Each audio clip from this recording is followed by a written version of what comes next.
Hi pals, it's me, Artie, then in pronouns only, and this week I just wanted to actually share an experience about complaining to the NHS that actually turned out like reasonably good. So I definitely talked about bits of this in other videos, probably parts of it in my like vlog video for the end of last year, but basically one of my recent of many bad experiences with my healthcare has been just generally a lot of delays and the attitudes of a lot of admin staff. So I'm kind of reciting this on the fly. I did not plan this properly, but I am just having like a very just jumbled up few weeks that I have a bit of time now to film, and I wanted to at least get something filmed. I was referred to physio from my rheumatologist again, and it said specifically that I could only see a senior physio. It took a while for me to get there. Was expecting that. Makes sense. I had no real complaints about that in particular, because that's what I knew was coming. When I did see him, he was really nice. He seemed relatively understanding and educated on majority of the struggles I have. And he seemed, yeah, like particularly understanding when it came to like issues of doing this stuff when you're chronically ill and have ADHD. He did, however, say that being booked in with a senior physio doesn't necessarily mean that they actually know anything more than non-senior physios. It just means that he's been working there for longer and is in a higher position. So I appreciated him for being upfront about it, but I did appreciate generally the way he spoke to me and the way he dealt with me and the appointment, because me turning up to physio unfortunately is me often just being like, I don't think physio is helpful, it has never been helpful to me, no one's been able to be of any use for my particular set of needs, particularly as a complex patient and someone who is neurodivergent on top of physically disabled. So I saw him on the 6th of November. He then booked me in to see him again for like a proper, like our first proper physio exercise related session on the 17th of November. So that is like about 10-11 days into the future. So like there's a few elements to this as well. I understand that he does not work at that location all week. The other locations are too far away for me to get to. So I understand that I can only go on certain days, and he obviously will have that issue with other patients as well. So maybe a bit more booked up on those particular days, and I have to wait a bit longer because of that. And also because I am only allowed to see a senior physio, I understand that I'm only really going to be allowed to see him. And I mean, if I haven't talked in detail about continuity of care, please tell me and I will make a video a bit more about that, because I've had to look those things up for some of my complaints recently. But continuity of care is really important, particularly for complex patients, but also just generally, and for the medical professionals providing care. It means that they know you, they get to know you as their patient, and you don't get different or conflicting advice from different people who maybe don't understand you or your condition or your situation, because they've not had time to get to know you. So I also understood that that may be a barrier to seeing him quickly or regularly, and that's fine. Like, those are things I understood entirely. So yeah, the first session was meant to be on the 17th of November, and the morning of, I was called at about 8:30. I was still asleep. I don't know how that phone call came through, because I have do not disturb on my phone until I think 9 AM. And that means the only people's phone calls or messages that can come through to me are my mum's. Like, that's how I've set it. I've set it so that people don't wake me up in the night or too early in the morning, because I have really bad sleep. We've talked about that before, but I've left it open for my mum in case of emergencies. So I don't know how they managed to call me, but they called me and said that it has been cancelled. The physio that I was seeing had to go for a meeting, and I'm like, whatever. He couldn't control that. I understand it is a bit of a strange thing to say. But this person said that I would get a call later on in the day to rebook me. My appointment was supposed to be about somewhere around 11, between 11 and half 11. So yeah, they literally cancelled on me a few hours beforehand. It happens, but it is a bit frustrating. But because I wasn't fully awake, I was just sort of like, okay, sure, whatever. Nobody called me. So that led to me having to chase on the Monday, which was the 20th of November. For me to make a phone call to anyone, but especially like medical anything, takes a certain amount of unhinged energy. Like, I'm very serious. I do not make phone calls unless there is something like a little bit loose in like that day. I made 3 phone calls that day to different departments. That's what I mean by I had a particularly unhinged moment, because otherwise I avoid phone calls just entirely. I hate them. I will pick up a phone because I have to. The NHS barely contacts you by email, but I really hate making phone calls, especially to just general departments. So I made a phone call to the physio admin team or whatever. First of all, the person on the other end of the line sounded like they really could have done with calling the Samaritans, to be honest. Their attitude and vibe was shit. And as someone who was calling already a bit frustrated from having been cancelled on, but open and understanding and being like, let's just book me in and sort this out, they could not book me in until the 29th of December. So my appointment was the 17th of November. They couldn't book me in for over a month from that date. It was like, that's probably about 6 weeks, if not longer. And I genuinely was like, that's ridiculous. Like, that's disgusting. And they were like, yeah, we can't book you in any other time. I was like, are you kidding? Do you have a cancellation list at least? No. It is so rare to use a service that doesn't even have a cancellation list that I was like, what do you mean? And they were like, yeah, you have to keep calling back every week to see if there's been a cancellation for the physio you're seeing. And I was like, that's ridiculous. I was like, why do I have to do that as the patient? And like, as well, for me, you know, a lot of my time is taken up by medical admin, but also trying to just deal with my fucking health. If I was also somebody who had been referred to physio because of some acute injury or something, or post-surgery, but I had a full-time job, I also wouldn't be able to fucking phone call them every week for, like, to see if there's been a cancellation. Like, that is ridiculous. And they're like, no, we don't have one of those. And I was like, that's disgusting, but fine, I'll take the appointment, but I would like the complaints email.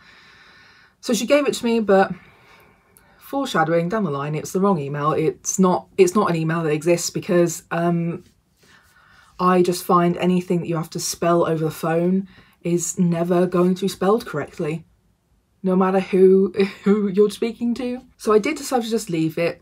As you know from that video vlogging about it and the video before that about all the things that were coming up, I had a lot on my plate. I was too busy, babe.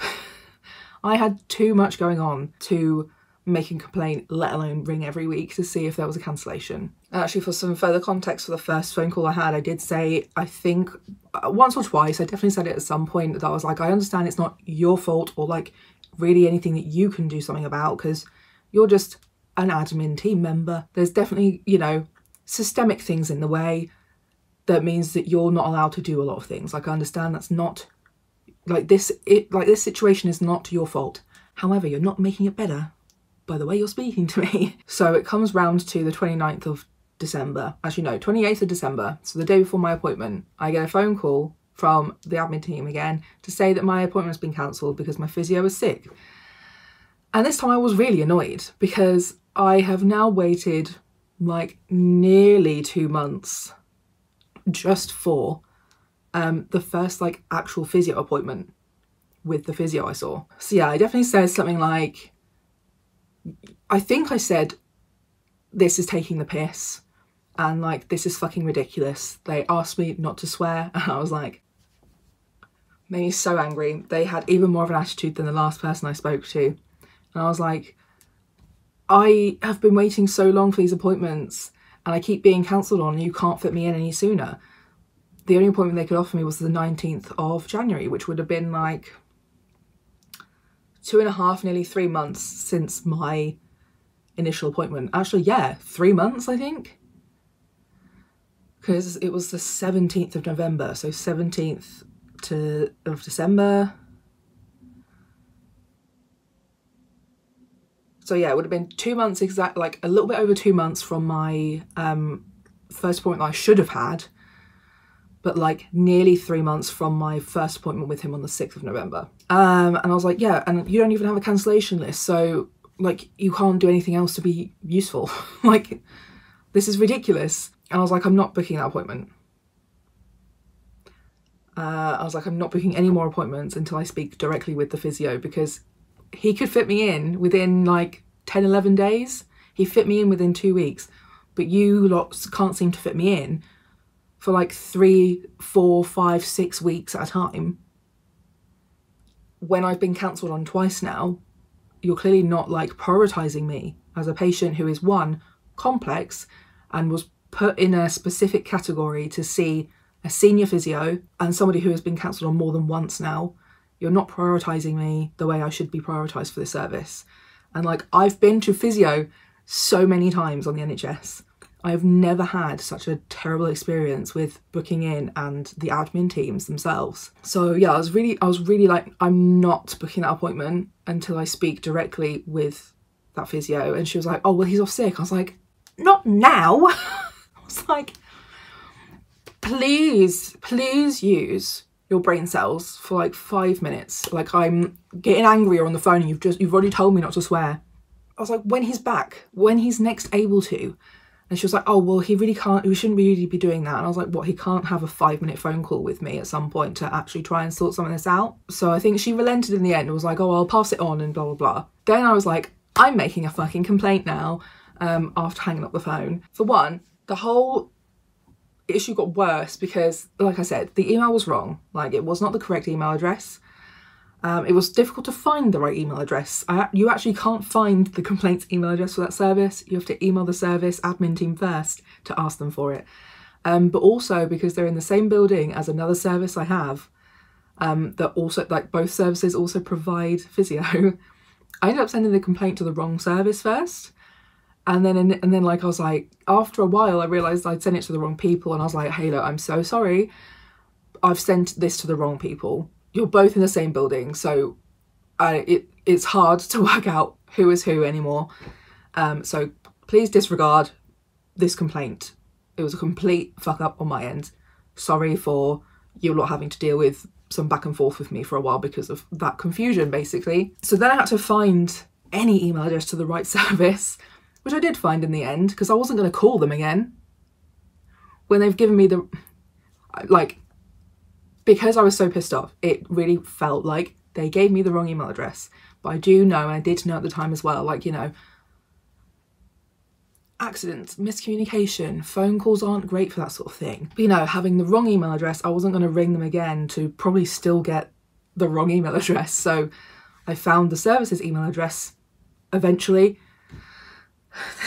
and emailed them asking for the complaints email address. So they sent it to me. I was like, cool, thanks. Except I didn't reply. So I then sent my complaint to that email address. I wonder if I can still find it, actually. I might be able to. Okay, so this is my first email to them. I also put it as formal complaint because that's what I've been told to do. I said, hello, I asked for an email address after the first time I was cancelled on from your physio service, but I didn't have the time to actually write my complaint, and now I've been cancelled on last minute again, and the email I was provided was wrong. It was bouncing back. This is all relevant to the insert area service. I had an appointment with this person on the 6th of November and he could book me in within 2 weeks, 7th of November, which was then cancelled the morning of 8:30 AM, and I was told somebody would call me and rebook that day, and no one did. I had to call on the Monday, the 20th of November, to chase this. First, the call wouldn't even go through. That was another thing I forgot to mention. The call just dropped. Like, nobody, like, it didn't even ring, I don't think. So I rang again and got through. They couldn't book me until the 29th of December. over a month from my initial appointment on the 17th of November, but almost 2 months from my initial consultation on the 6th of November. I asked this person for a complaints email address which was provided incorrectly. There is no cancellation list, which is not only ridiculous but appalling. I was told I was expected to keep calling myself to check for availability, which is disgusting. This is not something any patient should be doing. Today is the day before my rescheduled appointment and I've been cancelled on again, and I couldn't be offered any appointments until the 19th of January. This would make it to nearly 3 months since my initial appointment. I have never had so many problems seeing a physio. I will be refusing any appointments until I speak directly with the physio I saw, because the way the service runs is awful and your receptionists are useless and unfeeling. They need some further training with how to deal with upset and frustrated patients. I understand the reasons for the cancellations cannot be helped, and I do not blame the physio directly for this, but there is a massive problem with your admin team and the way this service runs.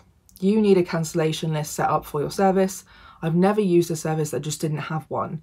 Especially as I have been cancelled on twice now, it should not be on my shoulders to continually call in case there is a cancellation. These cancellations have delayed and muddled up other care and health issues, as I wanted to speak to this physio about certain things for advice and support and evidence, but I've not been able to even speak to him since my first appointment nearly 2 months ago now.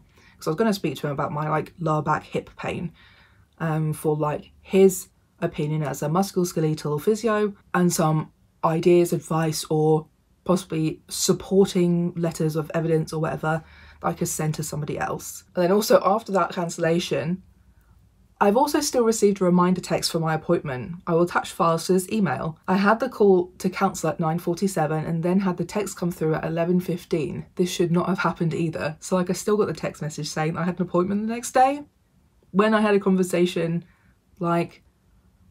an hour and a half beforehand to say that it's been cancelled. And I said, this is an official complaint that I will escalate with the relevant body with the support of professionals if a suitable response is not received. I want an apology. I want to be fit in before January 19th. I want you to set up a cancellation list, as this is bare minimum you should do as a service that's continually disappointed me and dropped the ball with my care. And I want phone contact from the physio I'm meant to be seeing to discuss things with him. I don't know the names of the staff I spoke to on the phone, but I'm sure you could find that info on your system. Regards. When I hit you with a regards and not even a thanks, because thanks is my default. When I say regards, I'm pissed.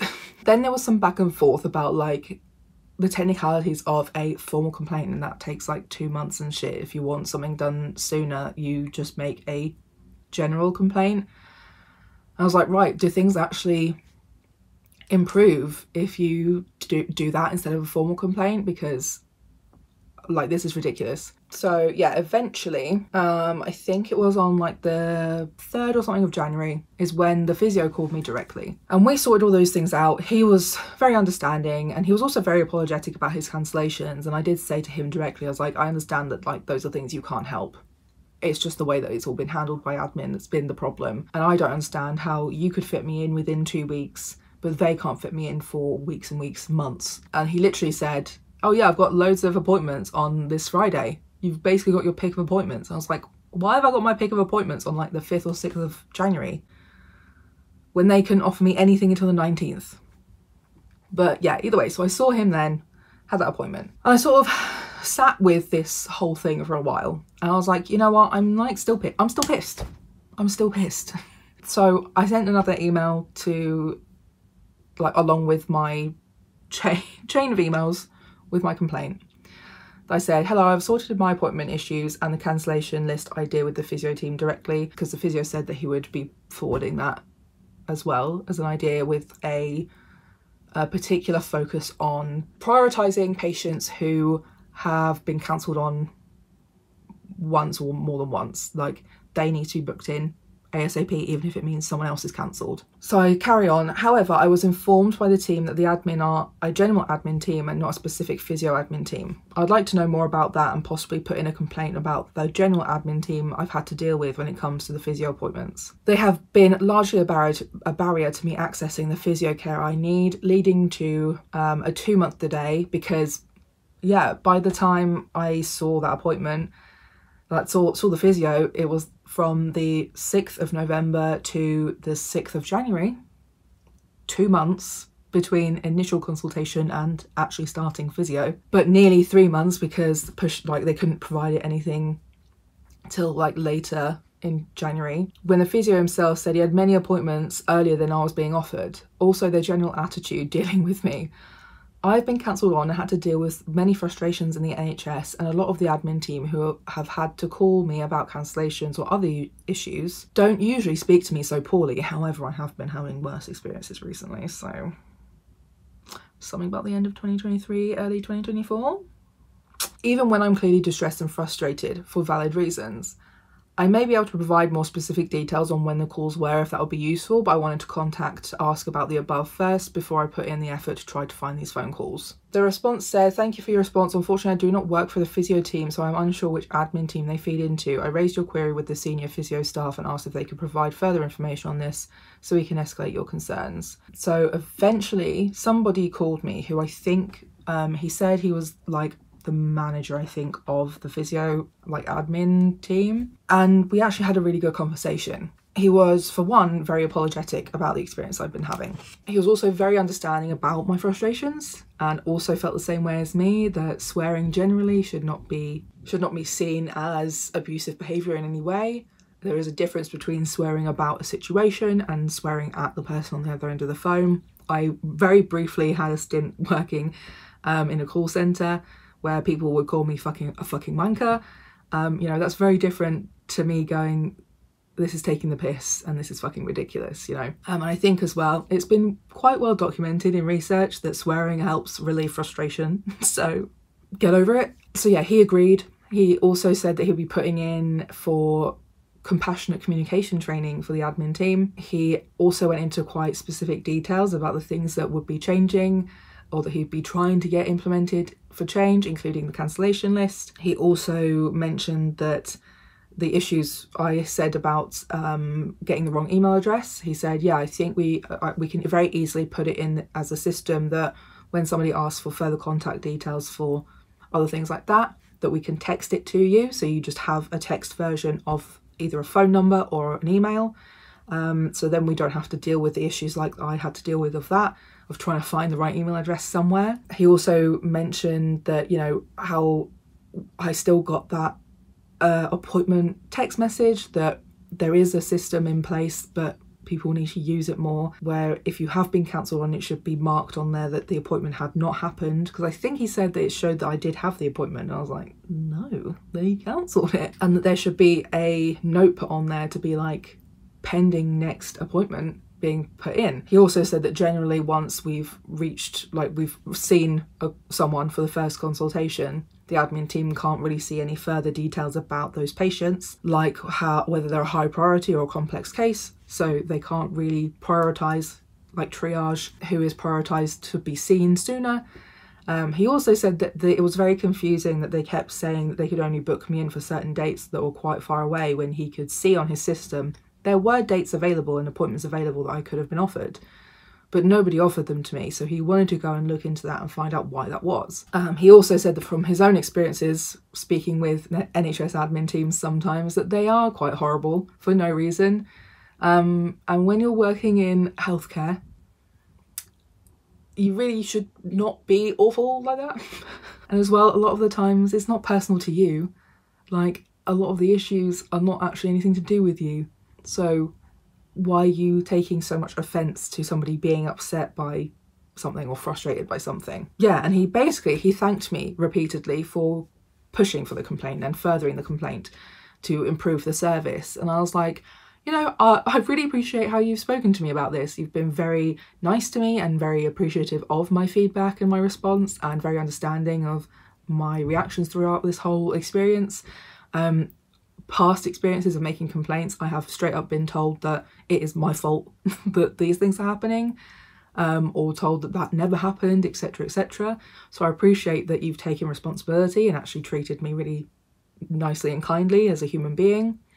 I appreciate you telling me in detail as well the things that you are planning to change, even if they're not really within your scope of ability to make happen, the things you're going to try to get to happen for the service. And I was like, you know, like, I really only continue to push it because I think that, you know, nobody in this situation enjoys this, you know, like your admin team are not enjoying having this experience. I'm not enjoying having this experience. The physios are probably not enjoying either hearing about these experiences or suddenly going, wait, I haven't seen this patient in 3 months. We should have been seeing each other every 2 weeks. I was like, clearly there's some things going on somewhere in that admin team, whether it's the system, whether it's the people, or a bit of both, that needs some just like looking at, focusing and adjusting. Because as well, it's not just for me, like I've managed to sort out my issues so far at the moment, but I'm sure there's other people also dealing with this too. And he said, yeah, and I think a lot of people just suck it up because they feel like there's no point in raising it, or it's just going to cause too much aggro to raise it, or it's too complicated to raise these issues, so they just sort of shut up and put up with it. And he said that's more reason why he appreciated me actually bringing this up to them, so that they can actually make some changes to benefit everybody, not just their patients, not just me, but also like their whole admin team, their physio team, etc. Because it is a bit of a waste of time and resources if there's been cancellations or there's just open appointments that haven't been filled. So those physios are just there. People could have been seen, but they're not being seen because of something mysterious going on with the system that's not either not allowing people to book patients in earlier or something else going on. So yeah, like I just wanted to share this experience because, like I said, I've had really bad experiences either giving feedback or complaints about staff or services. I have been dealing with a few complaints recently and plan to pursue a few more, because generally I'm just fed up of continually being treated like this. I don't think this helps anybody. I don't think this helps the service or the system or anybody working there. I think it wastes money, it wastes everybody's time and energy, and it honestly just turns more people off from wanting to use the NHS, or trusting people in the NHS. And like, as I say regularly in these videos, I don't want the NHS to disappear. In theory, the NHS is amazing. I think it's a really great thing that we brought to the country. I think it's a really important service, and the only reason why I talk about things on here and want to put in complaints and encourage people to put in complaints or feedback, whether they're formal complaints or just sort of more casual complaints hoping for something to change quicker, is just so that we can improve these services so they can actually work better with what they're currently working with, until we can do something about the broader issues of things. Because as well, I said thank you to him about, you know, he went into detail about the things that they were going to change and how certain things on their system worked, because I was like, you know, I have no idea how your system works. I think it varies depending on where you are in the country and what department you're in with how the NHS like database kind of system works. So I can't even often offer a useful solution a lot of the time, because I just have no idea how it works, and because it's different everywhere, and because it makes no sense a lot of the time. And things like, you know, if you've moved from one place to another, or if you're supposedly doing shared care agreements across different borders, a lot of the times things are just not shared properly, so nobody can see a lot of things that are happening at slightly different places or different hospitals, even though it should work that way. Like my BPD diagnosis from 2018 just wasn't on my file because I moved back home like a few months after that, and it just wasn't on my file. So I had to, one, provide all those details again, like all the paperwork to show that I'd gone through that, but also I had to go through a 2-hour mental health assessment that was basically to diagnose me. I might not have even needed that assessment if they'd had it on their files. So yeah, like that experience in particular was a positive one because of how that final person addressed me, and also how the physio himself addressed me, but also that it actually came to some possible practical solutions for the issues that I was facing, that I'm sure other people were facing too. And I wanted to bring that up because I felt like I had some understanding and idea about it, and things that were just not okay to be dealing with from a service, because I've been through so many fucking services. Whereas like, I'm sure a lot of people under physio are not like regular users of a lot of NHS services, and probably don't have the time or energy or ability to share those thoughts in the way that I've been able to. And like, I just felt like I had some time and energy. Like I just felt like I had to do it, so I did it, whereas a lot of other people just don't feel like they can do it. So I thought, whilst I have this energy and, I don't know, mental capacity to do it, I'm going to hopefully improve other people's experiences, but also like something that I think we need to talk about more as well generally is that the amount of burnout there is within NHS medical professionals, or any NHS professionals in any capacity, whether it's admin or not. They burn out so quickly because there's not really the right kind of support, and a lot of the systems in place just don't make sense and often work against them as a service. If some of those things can be fixed, people can be working their jobs for longer and actually be working more proactively, and actually benefiting people accessing the service without so many issues happening / in place. So yeah, I just wanted to share this. If you have any questions about that sort of thing, leave them in the comment section. I do encourage that if you have any feedback to services, please provide the feedback to them and try to follow it up if you can, because if we don't say anything, it doesn't improve. But also there is power in numbers and powers in following up, and I think there are just some things that can be changed and adapted within their abilities right now that will actually make it better for everybody. That's just my video for this week. I hope you enjoyed it, ? I hope it was something that could be useful. Also, I found out recently that you can leave reviews for different services, but you're not allowed to leave a review if you're going to complain, so keep that in mind. But you're only allowed to leave a review if you've used the service within the last 2 years. So I think that might be a useful tool for us as well to be using. Yeah, don't forget to leave a like, comment any questions you have or any experiences you want to share. I would love to hear other positive experiences of giving feedback or making complaints that actually ended well. I think it would help encourage people that it's not always going to be a pile of shit. I will also try to leave some resources in the description box, because I should now be working with a specific advocate soon for some complaint related things. Subscribe if you haven't already, share my videos if you think somebody would find them useful or if you think they would enjoy them, and I will see you next week. Bye.